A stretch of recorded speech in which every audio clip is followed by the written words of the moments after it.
시편 60편 읽겠습니다. 시편 60편.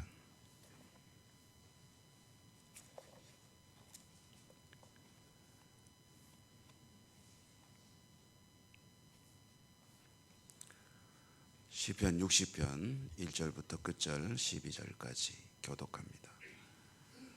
하나님이여, 주께서 우리를 버려 흩으셨고 분노하셨사오나 지금은 우리를 회복시키소서. 주께서 땅을 진동시키사 갈라지게 그 틈을 키우소서. 땅이 흔들리게. 주께서 주의 백성에게 어려움을 보이시고 비틀거리게 하는 포도주를 우리에게 마시게 하셨나이다.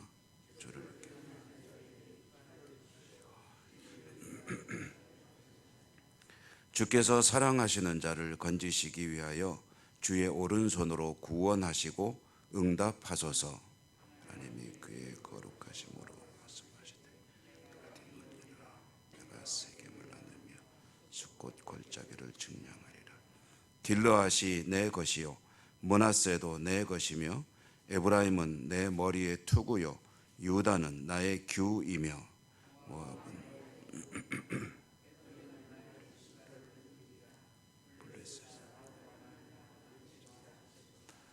누가 나를 이끌어 견고한 성에 들이며 누가 나를 에돔에 인도할까? 하나님이여 주께서 우리를 도와 대적을 치게 하소서. 사람의 구원은 헛됨이니이다. 우리가 하나님을 의지하고 용감하게 행하려니 그는 우리의 대적을 밟으실 이심이로다. 아멘. 오늘도 주님 은혜가 함께 하시기를 기원합니다. 시편 60편을 표제를 보면은 이제 이 시편이 어떠한 사연을 가지고 있는 노래인가, 그러니까 왜 이 시편이 지어졌는가 하는 이유들이 설명되는 경우들이 있죠. 오늘도 보면은 다윗이 이제 에돔과의 전쟁에서 승리했을 때 12,000명을 죽이고 요압이 이제 장군으로 전쟁에 나가서 승리했을 때 지은 시다, 이렇게 그 배경이 설명이 되고 있습니다. 그런데 이 에돔과의 전쟁에서 승리한 사건은 사무엘하 8장에 기록이 되어 있습니다. 그래서 그 다윗이 이제 주변 국가들을 정복 전쟁을 할 때에 에돔에도 쳐들어가 가지고 에돔 군대 18,000명을 쳐 죽였다라는 그런 전쟁 기사가 나오는데요. 근데 오늘 표제하고 보면 약간 이제 차이가 나는 부분은 있습니다. 오늘 표제에는 12,000명을 죽였다 이렇게 되어 있는데 사무엘 하에 나오는 에돔과의 전쟁에는 18,000명을 죽였다라고 되어 있고, 장군도 오늘 표제에는 요압이라고 되어 있는데 사무엘 하에는 요압의 동생인 아비새라고 되어 있는 그런 차이점은 있습니다만은 그건 좀 약간의 어떤 세부적인 차이라고 보고, 에돔과의 전쟁에서 승리한 그것은 뭐 사무엘의 하에 기록되어 있는 역사적인 사건이죠. 어쨌든 전쟁을 승리한 후에 이 시편을 지었다는 건데, 여러분 같이 시편 내용을 읽어보셨지만 이것은 승리의 노래가 아닙니다. 승리해서 지은 시편이 아니고 오히려 전쟁에 패했기 때문에 하나님께 탄원 올려드리는, 다윗의 탄원이기도 하고 이스라엘 민족의 탄원이기도 하다, 그런 성격을 가진 시다라는 것을 읽어보면 알 수가 있습니다. 그러므로 이제 표제하고 왜 다르냐 할 때 보통 성경을 연구해서 해석하는 이들이 이렇게 설명을 합니다. 에돔과의 전쟁에서 승리한 것은 맞지만 그러나 뭐 단판에 결판을 낸 건 아닐 거고, 이제 이 결정적인 승리 이전에 전투를 했다가 아마 패했던 것으로 보인다.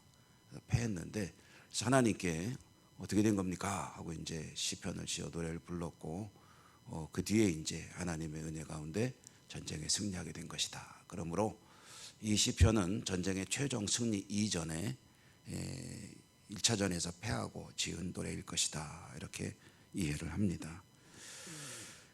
어찌됐든 오늘 시작되는 1절에 보면 하나님께서 우리를 흩으셨다라는 말씀이 있고, 2절에 보면 주께서 땅을 진동시키셨다는 건 이제 지진 이야기죠. 뭔가 이스라엘 군대가 전쟁에 나갈 때 하나님이 방해하시는 것 같다, 회방하시는 것 같다. 3절에 보면 주의 백성들이 비틀비틀거렸다, 뭐 이런 이야기들이 있습니다. 여기에서 이제 나오는 다윗과 이스라엘 공동체의 신앙의 내용이 뭐냐 하면은, 전쟁에서 졌습니다. 전쟁에 졌으면 왜 지는 겁니까?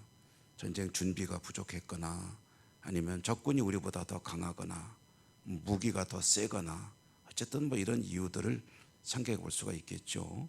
그런데 오늘 이 시편에서는 전쟁에 왜 졌느냐 하면은, 하나님이 우리를 돕지 않으셨다, 하나님이 우리를 버리셨다, 그러므로 우리가 전쟁에 졌다, 그러니 하나님 우리를 도우소서라고 이제 시편으로 노래를 지어 하나님께 기도하는 거죠. 이것이 이제 여기에서 이제 우리가 보게 되는 것이, 다윗이라고 하는 사람이 가지는 하나님과의 관계를 보게 됩니다. 하나님이 나를 소홀히 대하셨다, 나를 안 도우셨다, 나를 버리셨다, 이럴 때 사람은 어떻게 대하느냐. 이게 이제 인간과의 관계가 있고요, 하나님과의 관계가 있는데, 인간관계는 여러분 어떻습니까? 누군가가 나를 배신했다, 아프게 했다, 기대를 저버렸다, 그러면은 어떻게 대합니까? 뭐 똑같이 대하기가 쉽죠.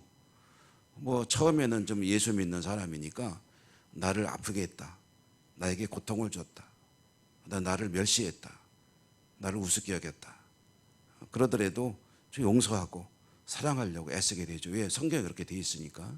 그렇지만 그게 이제 뭐 너무너무 힘든 그런 상황이 됐을 때는 나도 이제 감정이 폭발하게 되겠죠. 사랑과의 관계는 사실은 기브 앤 테이크일 경우가 많습니다. 저 사람이 나에게 대하는 대로 나도 대하게 되죠. 그래서 성경에도 보면 소위 황금률, 골든 룰이라고 부르는 그런 마태복음 7장의 말씀에, 너희가 남에게 뭔가 이렇게 대접을 받고 싶으면 먼저 그렇게 해라 라는 말씀이 있죠. 이건 뒤집어 이야기하면 보통 이런 교훈들이 많습니다. 남이 너에게 그렇게 하는 게 싫은 그 행동을 너도 하지 마라, 뭐 이런, 보통 이건 동양고전이나 유대교 랍비들이 가르치는 내용이거든요. 남이 너에게 그렇게 하는 거 싫지? 그럼 너도 그러지 마 라고 이제 가르치는데, 주님은 그걸 좀 바꾸셨죠. 그래가지고 남들이 너에게 해줬으면 하는 그 일들을 네가 먼저 해라. 아이고 저 사람이 나한테 밥 한 끼 사지 않나 그러는, 네가 먼저 밥 사라. 저 사람이 날 보고 인사를 안 해, 그러면 네가 먼저 인사해라, 뭐 이런 이야기죠. 하나님과의, 사람과의 관계가 이제 사실은 상대적입니다. 저 사람이 나에게 어떻게 하느냐에 따라서 나도 그런 반응이 나가죠. 욕이 오면 욕이 나가기 십상이고, 친절이 오면 친절이 나가기 십상이고. 그런데 이제 이 하나님과의 관계는 어떤 것이냐 하는 것을 오늘 시편에서 알 수가 있는 거죠. 하나님과의 관계는 사람과의 관계랑 똑같이 하면은 곤란하다. 어떻게 하는 거냐? 하나님께는 무조건 가서 말하자면은 달라붙는 것이다. 하나님이 나를 실망시키는 것 같아도 아이고 그러세요? 그러면 관둡시다 우리, 이게 아니라는 거죠. 그럴수록 하나님께 나아가야 된다 하는 거죠. 왜 그러냐 하면은 6절과 8절에 보니까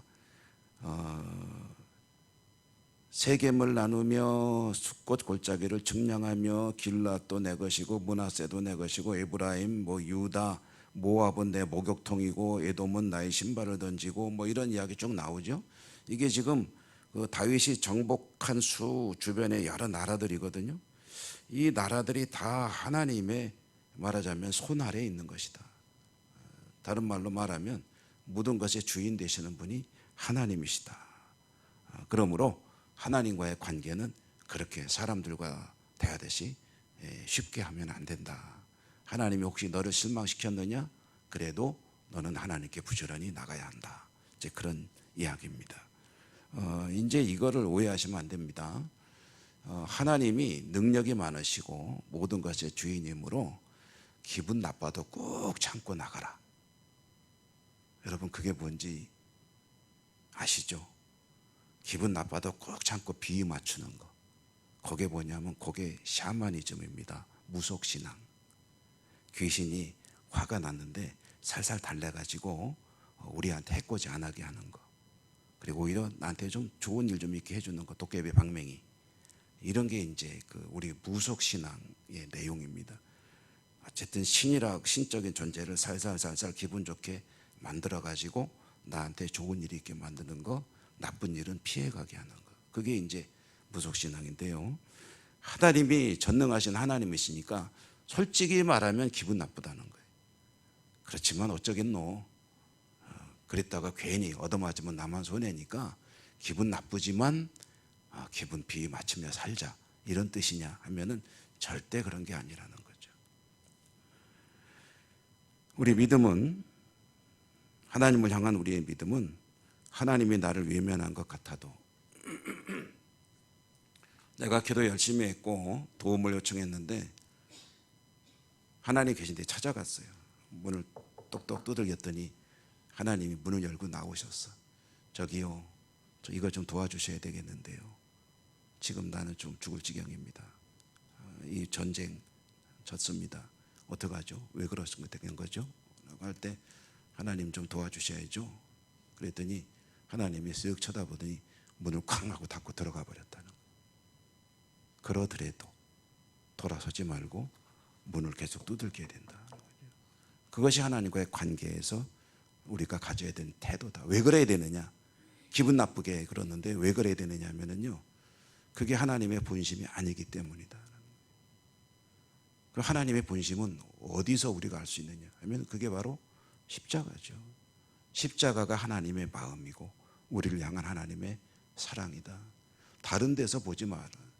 그거는 본심이 아니다. 하나님이 정말로 자기의 마음을 드러낸 것이 십자가다. 자기 스스로를, 또 자신의 아들을 그거에 죽으시고 구원하시기 위해 그 일을 하신 하나님이 그 백성들을 위해서 내주지 못할 것이 뭐가 있겠느냐. 이게 로마서 말씀이죠.